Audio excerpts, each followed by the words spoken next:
정근식 교수 부탁드립니다. 예, 우리 항상 존경하고 좋아하는 우리 전재성 교수님하고 김병현 교수님이 앞에서 좋은 말씀을 해주셨습니다. 우리 김병현 교수 발표에서 굉장히 중요한 내재적인 어떤 문제의식은 비핵화 문제이고, 비핵화와 경협이 어떤 방식으로 연결될 것인가, 그런 걸 주로 말씀을 하셨어요. 저는 우리 주최 측에서 사회문화적 관점에서 한국전쟁의 유산을 어떻게 넘어서고 지속가능한 평화를 만들 것인가, 이런 주문을 했는데, 내가 생각해보니까 사회문화적 관점이 뭘까, 아무리 생각을 해도 이게 참 어려운 문제다, 이렇게 우선 생각이 되고요. 그래서 이제 이 얘기를 우리 올해 2020년 70주년에 이제 우리 정부가 만든 6.25 전쟁 70주년 기념 사업회, 거기부터 이야기를 시작할 겁니다. 아시다시피 올해가 6.15 선언 20주년이고 한국전쟁 70주년인데, 실질적으로 이제 어떤 기념이 그 시점에서 더 중요하게 다뤄지는가가 현재 우리가 어디에 있는가를 보여주는 중요한 지표 중에 하나다, 이렇게 생각이 되고, 두 번째는 6.25 70주년 사업위원회가 어떤 방식으로 구성됐고 어떤 것을 주로 이렇게 내걸었을까 라고 하는 것을 이렇게 살펴보는 것도 또 두 번째, 우리가 지금 어디쯤 와 있는가, 이런 것을 생각하는 중요한 지표가 될 것이다, 이렇게 생각이 됐어요. 제가 마침 이제 사업위원회 위원으로 참가를 하면서 내부적인 관찰을 해본 소감을 잠깐 말씀드리면, 국무총리와 민간인 출신 위원장이 이게 두 공동위원장으로 되어 있고, 15명의 민간인 위원 중에서 5분, 6분 정도가 각 군을 대표하는 대표자들이 거기에 지금 들어와 있어요. 근데 그리고 가장 중요한 원래 생각은, 올해가 70주년이기 때문에 한국전쟁에 참전했던 이 노병들, 해외에 있는 노병들을 초청을 하는 것이 이번이 마지막이니까 그분들을 초청해서 고마움을 표시하고, 이제 한국이 당신들의 도움으로 이렇게 좀 막강한 강력한 국가가 되었다, 자랑스러운 국가가 되었다, 특히 코로나19 방역과 함께 그렇게 자랑할 만한 국가가 되었다, 이렇게 원래 하려고 했는데 코로나 사태로 그분들 초청을 못하게 됐어요. 그러니까 대부분의 예산을 전부 그분들에게 이제 그러지 말고, 초청을 하지 말고 마스크를 보내는 방식으로 하자, 이렇게 됐고, 100만 장, 미국에 50만 장, 나머지 21개국에 50만 장 보내는 그런 사업으로 지금 사업이 완전히 바뀌었습니다. 대부분의 국민들은 6.25 전쟁 70주년 사업위원회가 있는지, 거기서 무슨 사업을 하는지 사실은 잘 몰라요. 그만큼 지금 현재 진행되는 국면에 가려져 있는 측면이 있는데, 제가 이제 그걸 하면서 만여 경우에 2019년 2월 하노이 회담이 이런 방식으로 끝나지 않고 비교적 어느 정도 타결되는 방식으로 갔다고 하면 올해 70주년 기념 사업은 어떻게 구상되었을까, 이런 생각을 한번 해보지요. 과연 그렇게 지금처럼 됐을까, 아니면 전혀 다른 그런 그림이 그려졌을까, 또는 더 나아가면 6.25 전쟁 70주년 기념 사업이 완전히 평화를 위한 어떤 그런 조직으로 바뀔 수 있었을까, 그런 생각을 한번 해봤어요. 그러면서 현재 그럼에도 불구하고 그러니까 거꾸로 생각하면, 그때 북미회담이 타결되지 않고 타결을 방해하고 갔다고 하면 올해 6.25 70주년 어떻게 됐을까, 이런 질문이 사실은 충분히 제기할 수 있는 질문이지만, 지금 국면에서 보면 굉장히 한가한 질문이 돼버리는 그런 상황이 지금 올해의 상황이다. 그럼에도 불구하고 우리가 화두로 삼고 있는 지속가능한 평화라고 하는 문제는 여전히 상황적인 문제와 구조적인 문제가 서로 얽혀져 있어서 굉장히 혼란스럽지만, 그럼에도 불구하고 현재의 평화 국면이 위기 국면으로 전환될 가능성, 또는 반대로 이 국면을 전환시킬 수 있는 계기는 무엇일까, 이런 것들에 대해서 생각해보지 않을 수가 없었다, 이렇게 생각이 됩니다. 저는 우리 70년을 이렇게 되돌아보면서 한국 전쟁의 가장 큰 유산은 누가 뭐라고 해도 또 동아시아 냉전 분단 체제지요. 그리고 70년 동안, 지난 70년 동안 동아시아 냉전 분단 체제를 유지해온 가장 중요한 축은 역시 이제 미중 관계였다. 미중 관계는 세 개로 구별이 되는데 하나는 50년부터 70년까지의 적대 관계.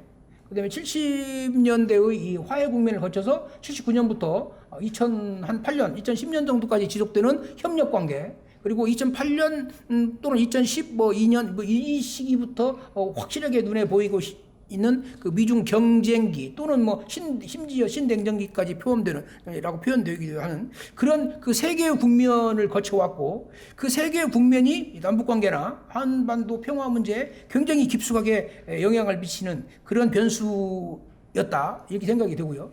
또 한 가지는 이제 그런 세 개의 국면 속에 한반도 문제로 이렇게 내려오면 5개의 그런 위기와 평화가 반복되는 국면이 존재했다. 아시다시피 가장 큰 위기는 한국전쟁 이후에 그 68년 또는 뭐 76년, 93년, 또 2003년, 2017년 이렇게 우리가 꼽을 수가 있겠죠.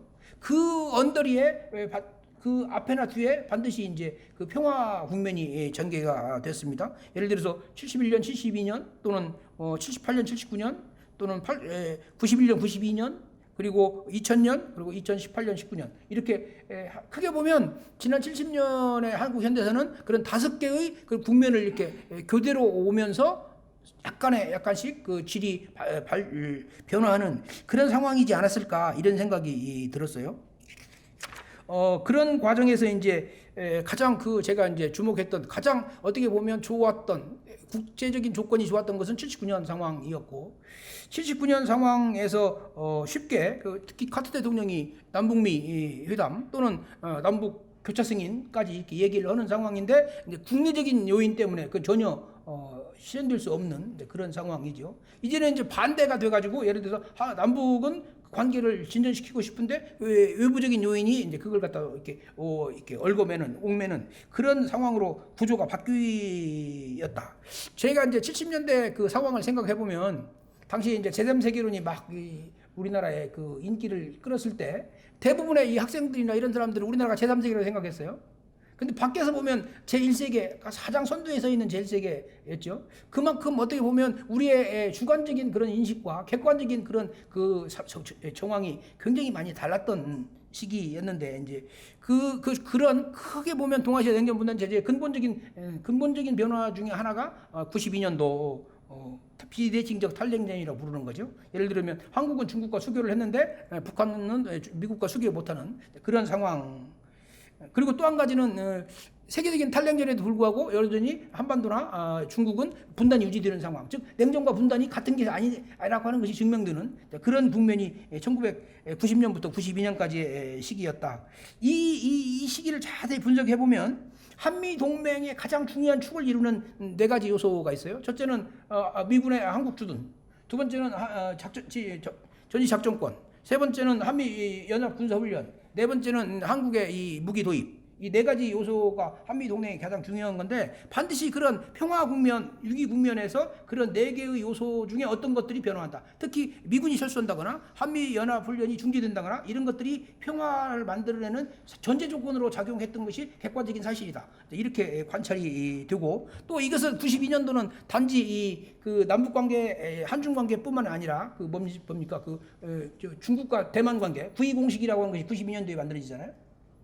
이제 그런 그 92년 상황이 굉장히 중요한 상황이었는데 결국 그 이후는 뭔가 비대칭적 탈냉전을 대칭적 탈냉전으로 바꾸려고 하는 그런 노력들이 북한에서도 그렇고 우리 한국에서도 그렇고 그런 것이 지적이 된다, 진행이 된다. 저는 이제 그렇게 생각이 돼요. 그러니까 53년, 92년 그리고 지금까지 지금은 뭔가 반드시 우리가 염두에 두어야 할 것이 그런 큰 장기사적 구조의 변동을 생각하지 않을 수가 없다. 그런 생각이 들고요. 그 다음에 또 한 가지는 북한의 핵 무기, 미사일 개발은 뭘까? 어떤 의미가 있을까? 많은 경우에 북한은 항상 우리 한국에도 되고 우리 민족끼리 주장을 하는데 실질적으로는 뭐냐면 문제의 최종적인 해결은 우리 민족끼리가 아니라 북미 간의 관계로 되는. 다시 말하면 말로는 우리 민족끼리지만 객관적으로는 이 북미 관계에 의해서 한반도 상황이 규정되는 그런 이중적 그 분화 과정이 지난 92년 이후 지금까지의 상황이다. 이렇게 생각이 되고, 또 반대로 북한이 핵무기 발전을 해가지고 결과적으로 얻은 건 뭐냐? 결과적으로 얻은 것은 미국 대통령하고 서로 자리를 이렇게 마주한, 그게 이제 얻은 거죠. 못 얻은 것은 뭔가? 아직까지 그 원래 자기들의 목표를 갖다가 얻지는 못했죠.